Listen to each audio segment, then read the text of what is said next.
isda ang Mahayhay, katulad ng pinakasikat na Taytay Falls, Bukal Falls, Sprite Falls, Botocan Falls, Darintiwan River Resort, Malinaw Spring Resort, Maimpis River at marami pang iba. Kung kaya ay ang Mahayhay ang tinawag ding Town of Springs, Waterfalls, and Rivers. At ang panghuli, ang aming pinagmamalaking masaganang ani mula sa malawak na taniman ng iba't ibang gulay, niyog at mga punong kahoy tugon sa aming taunang pagdiriwang ng Ani Ninang Festival.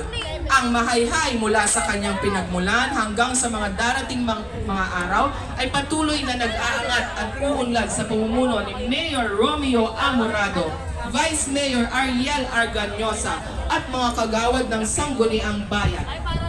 Magandang buhay sa bagong Mahayhay! Mabuhay! Mahayhay! Once again, our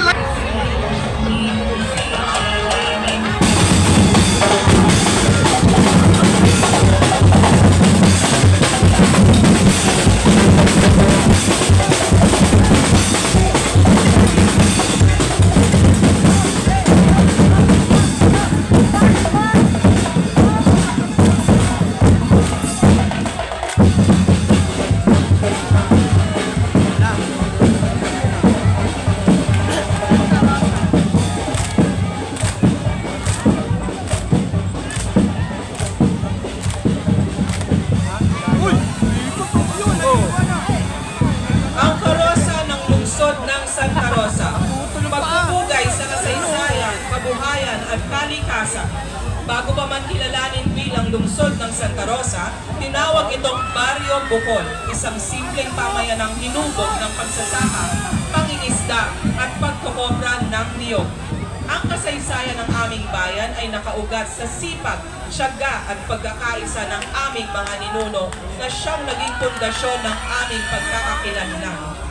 Ang makasaysayang karosa na ito, inilalarawan ng aming pinagmulan gamit ang mga natural na materyales na sumasailalim sa aming kultura at kabuhayan.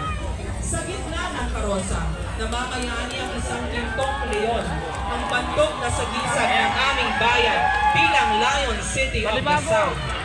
Ang imaheng ito ay makilikhaing pinalangkas mula sa pira-pirasong bao ng niyog at bunot na nagpapakita ng diwa ng tibay,